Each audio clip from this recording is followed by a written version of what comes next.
We've got another fun and educational business problem for Rocket Blocks experts in today's mock interview.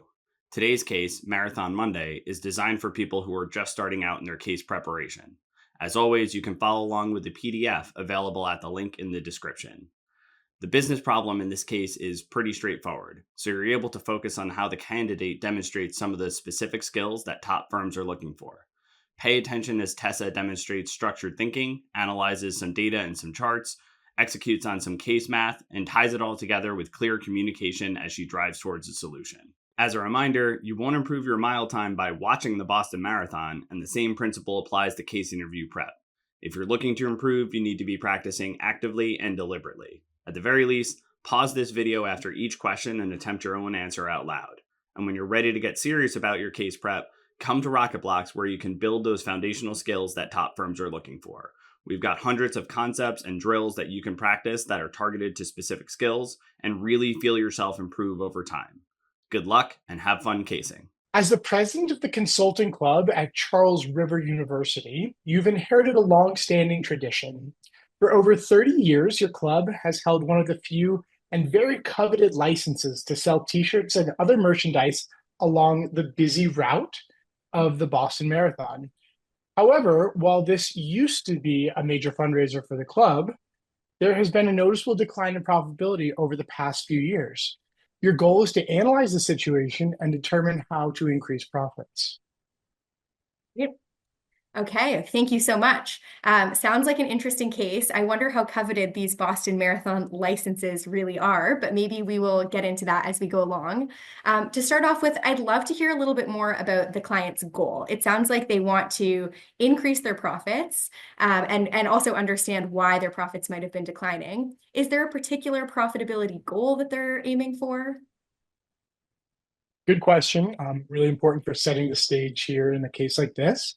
The club would like to make at least $10,000 in profit and ideally closer to $15,000. The club would also like the performance to be more predictable, as in any given year, they don't know how the day until the day after the race, how they did. Oh, interesting. I can see how the predictability piece would be a really big one because they're probably ordering the inventory in advance. So to learn a little bit more about that, do you have historical numbers of how many t-shirts typically they have sold in the past? Just to give me an idea. Yeah, so sales of t-shirts have fluctuated from about 1,000 to 1,500 shirts over the past 5 years. Great. Okay, between 1,000 and 1,500. And has it typically been sort of on an upward trajectory, or is this where we're seeing the lack of predictability here? Has it not necessarily been like that? We can get more into that as the case Okay. goes, but I would say it's fluctuated. Okay, perfect. And one final question here is, can you give me a bit more information on sort of the scope of this fundraiser? Does it just happen on the one day that the Boston Marathon happens, or is there anything in advance, maybe at like the race expo leading up to it? Is there like an online store? And what types of items are they actually selling? Is it just the t-shirts? Okay, so because they have a license, shirts can be sold at any time. However, the club has not historically attempted to sell shirts before the race, and it's understood that once the race is finished, demand drops to essentially zero. Any of the shirts that are unsold at the end of the race are donated at a total loss to the club. Interesting. Okay, great. Thanks so much. Do you mind if I just take a minute to think about how I would want to structure this? Nope, go ahead. Perfect. I'm ready if you are. Yep, let's jump into it. Great. So I'm excited by the opportunity to see how Charles River University's Consulting Club can actually increase and create more stability in terms of what their profitability is. So because we're looking at profit, what I want to do is really explore the profitability framework. Keep it quite simple today and just explore the key levers that we can see. So as we all know, the key levers that go into profit, sorry, I don't know if you can see that there, are revenue and costs. So specifically, we want to increase revenue and we want to decrease costs. So as we think about increasing revenue, the two main pieces there are to sell more shirts, and also we could think about increasing the price of the shirts.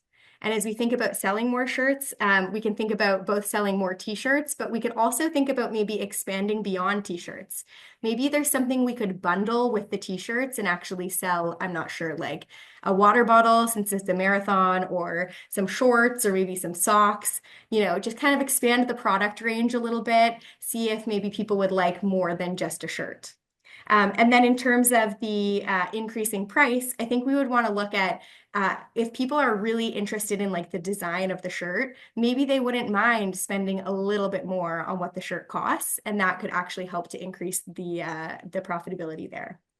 Then on the decreasing costs, what we want to look at is actually having a lower cost per item, and also the quantity of the purchase. So specifically for costs, what I'm thinking of is the cost for the actual t-shirts or the other items that we would look at. But then I'm not sure if there are other costs, maybe fixed costs associated. So for example, I'm guessing it might be the actual consulting club themselves who are like volunteering at this type of event. But maybe not. Maybe we're paying people to stand there. Or I'm not sure if this special license that we have, if that would cost money. If so, we'd want to look at what that's costing. And then the final thing that we would want to look at across all of these is really on the predictability front. So what I'd want to analyze is like, if we can look at historical data and see, have we increased the prices before, or have they remained relatively stable? And similarly on the costs, have things like the cost per t-shirt increased over time? What does that look like, so that we can kind of try and see how we might be able to avoid the costs fluctuating in the future? Okay. Does that sound Great. okay? Yeah. Where would you like to start? Here's some feedback from Maddie. Tessa does a good job to clarify the goal of the case and get into the specifics for how much money the club would need to make for the outcome to be considered a win. Tessa's framework is clearly applicable to the case, and she does a nice job to acknowledge that it is a simple framework, but goes on to demonstrate some creativity in the details of her categories. Lastly, Tessa does a good job of telling the interviewer where she wanted to go next and why. By telling her interview why she wants certain data, it helps to better understand her thinking and approach. Great.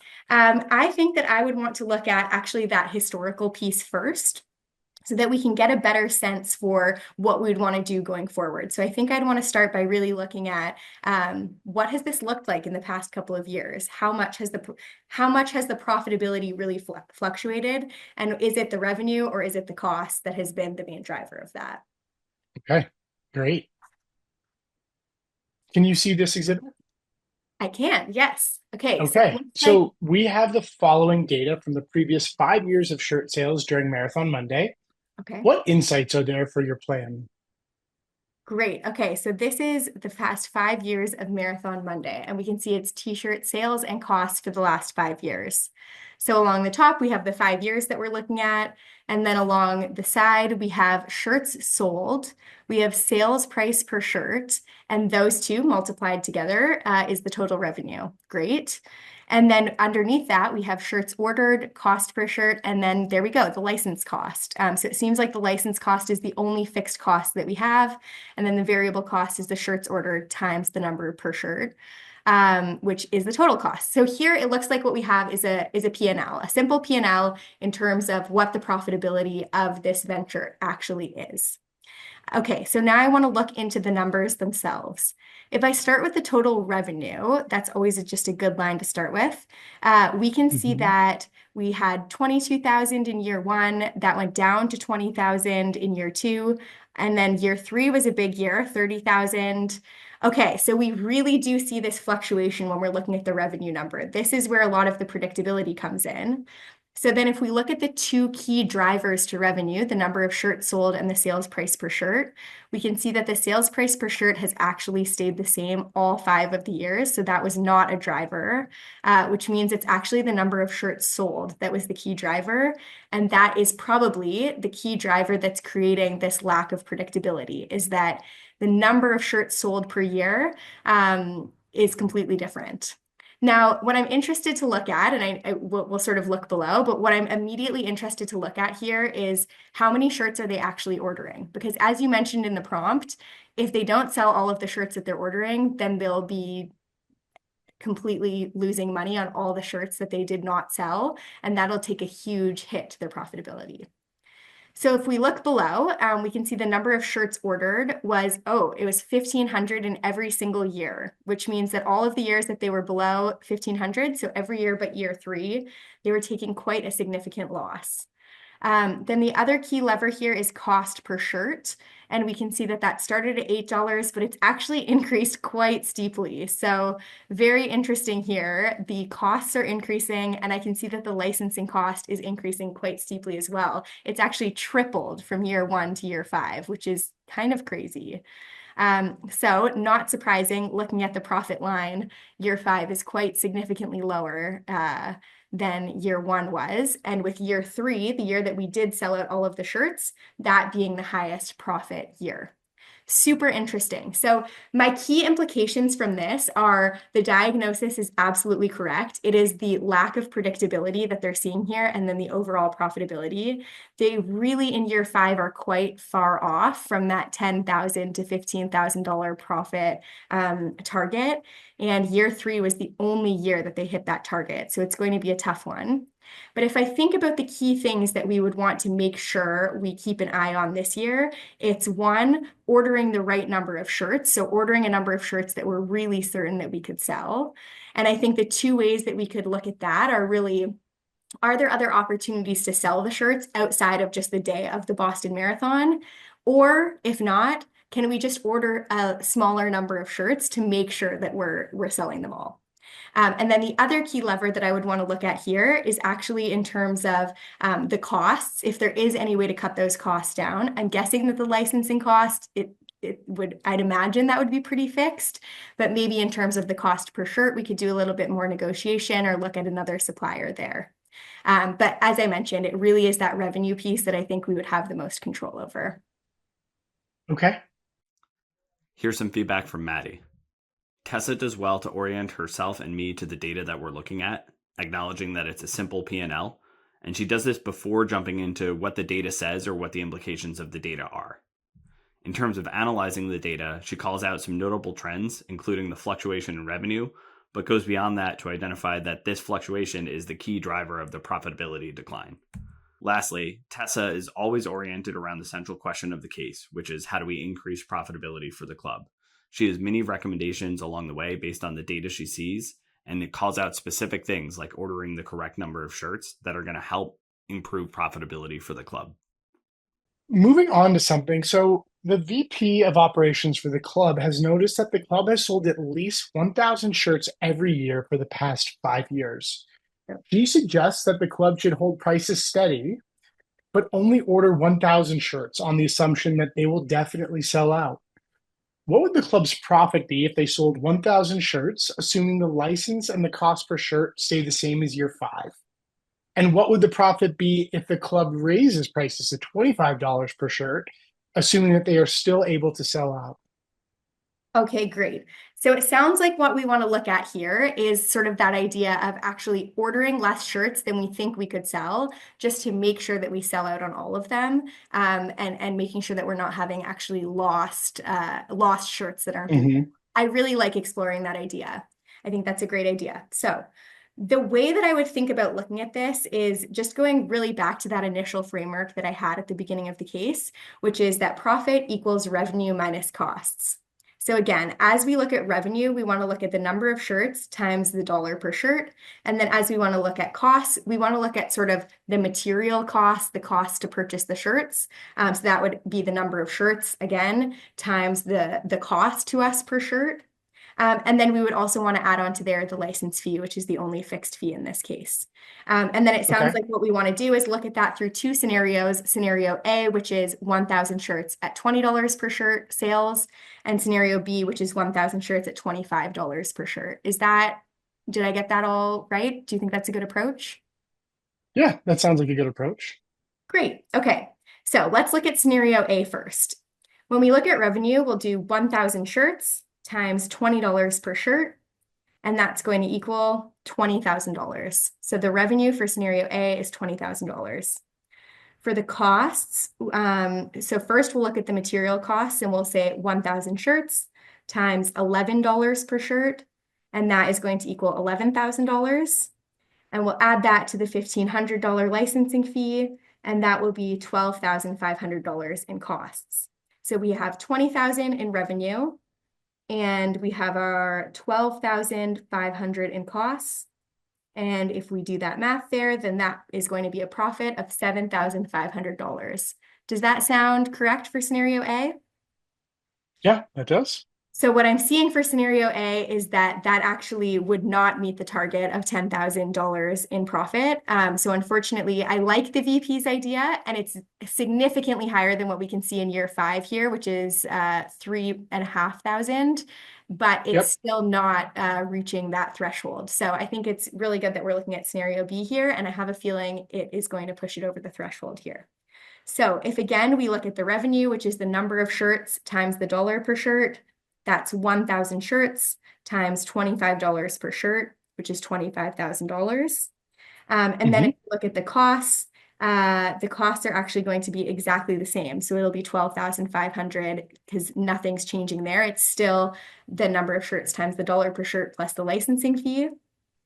And that will result in 25,000 minus 12,500, which is 12,500. So smack in the middle of our profitability range that was given at the beginning of the case. So I think what I would definitely say is that I really like the VP's idea, but I think we should add on to that idea by making it $25 per shirt. And I think that that will be a great way to sort of hit that profitability target. Now, the one other thing that just keeps nagging in the back of my mind is I can't help but wonder if there's a missed opportunity here.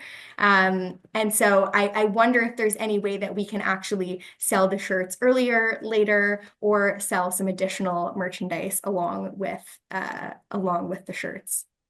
Okay, really interesting. One question for you, Tessa, is do you think you'd have a hard time justifying this increase in the price of the shirts that's gone from 20 to 25? I don't think so, because I think sort of thinking back to that P&L statement that we were reviewing a couple of minutes ago, the costs have steadily increased for the consulting club, but they've never increased the prices of the shirts. I think that there is a certain expectation in terms of, as a customer, in terms of passing along some of the costs to the customer and prices eventually increasing. And I think year 6 is due time for that to happen. The other reason why I don't think it would be difficult to justify is because this is a fundraiser. And I would generally like to think that it's not, people are pretty price inelastic to a fundraiser. This isn't like a recurring purchase, which is being increased by a significant amount. It's kind of a one-time purchase. And if people really do like the designs, then I think that they'll buy it regardless of the extra $5. I think those reasons make a lot of sense. Here's some feedback from Maddie. Tessa does a good job to explain the calculation she's going to do before she executes on the actual numbers and calculation. When working through math like this, demonstrating that you know how to set up the formula is half the battle. Importantly, she doesn't just end her calculation and say, so here's the answer. A case interview is not a math test, it's a business problem. The math calculation gives you a number of $7,500, but the business implication is that, hey, this is still less than $10,000 and we're not hitting our goal. Last is that there was a good dialogue on the customer response to the price increase. There was an opportunity here to acknowledge that the price increase might lower quantity sold and could impact overall profitability. Tessa is making an implied assumption that all the shirts will sell even if we bump prices by 25%. This very well may be true, but it's worth calling out as an explicit assumption that you're making in your calculations. Jumping on to something that you just talked about, is you said you'd like to have an opportunity to potentially sell other merchandise. Your VP of technology thinks that a strong move would be to open an online store months in advance of the race. The store would cost $1,000 a year to maintain. How would you think about the benefits of such a move? Great. Okay, that's a great question. And I really like the idea of an online store. So I guess when I think about $1,000 per year to maintain this store, really what we'd want to do is just make sure that we'd get an incremental benefit of $1,000. So it's a pretty low threshold when we're thinking about these shirts. It's not like we need to sell that many. But what I would really want to understand is whether there would be there would be any increased revenue by having this additional market access. So are there people who are interested in buying the shirts who aren't coming to the Boston Marathon? That's kind of the key question in my mind. And the answer that my hypothesis for that would be that yes, there would be, because one, I've been to marathons before, and I have to say it's very hectic and chaotic to try and find things. So the chances that someone would actually stumble across the booth on that day seem fairly low to me. And then two, I wonder if there is like an opportunity to target people who maybe live in different cities, or if it might be family members, for example. I think with fundraisers, it's always a good thing to just like ask grandma and grandpa if you can, and sort of pass it along to them. So I think you can really expand the market. It's not going to cannibalize the actual people who are already stumbling past the booth on the day. That's the first thing I would say. The second thing I would say is, and that directly impacts target number one, which would be the profitability. Okay. Target number two, which is actually the fluctuation and the predictability. I think you could really strategically position this website to help with that as well, because I wonder if over time, if you're sort of opening up that website maybe 1 week or 2 weeks in advance, if you could actually use that as a predictor to ordering your inventory. And now I don't know how quickly the turnaround time on making these shirts actually is, but I wonder if there's an option to say, okay, we know that we sell 5 times the number of shirts on marathon day as we do pre-marathon day. And so that's a really good predictor for, oh, we actually need to order more than the 1,000 this year, or, we need to maybe discount them back down to the $20 and run a really quick analysis before marathon day. So sort of gaining some insights from the website before the big marathon day actually happens. All that being said, I definitely think that we should go ahead and at least do 1 trial year of the website. And we could think about it as increasing the prices is sort of our trade-off to we're increasing the profitability above the threshold of the 10,000. We're just making an investment in understanding for future years. Okay. That makes a lot of sense. Another thing I heard working on a recent case was this idea of dynamic pricing. How do you think that could factor in here? Super interesting. I think dynamic pricing is a very interesting concept and maybe works really well in some industries and not as well in others.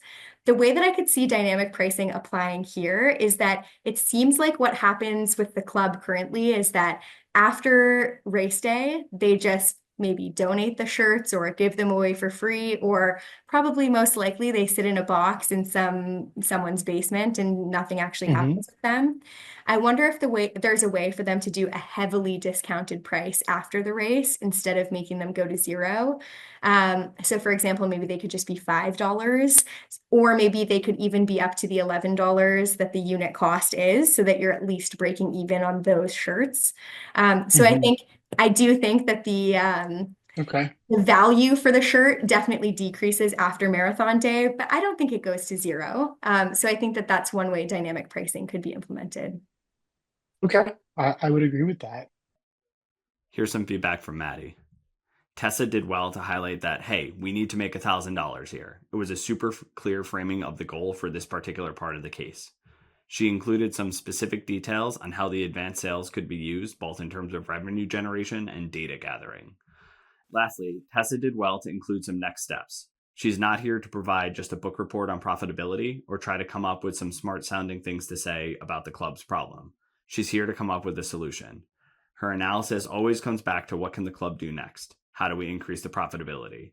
In this brainstorm, she mentions a trial year as a way to be actionable and have a clear next step. Okay, well, the executive committee of the club is ready for your recommendation whenever you are. Great. Do you mind if I just take a minute? Nope, take your time.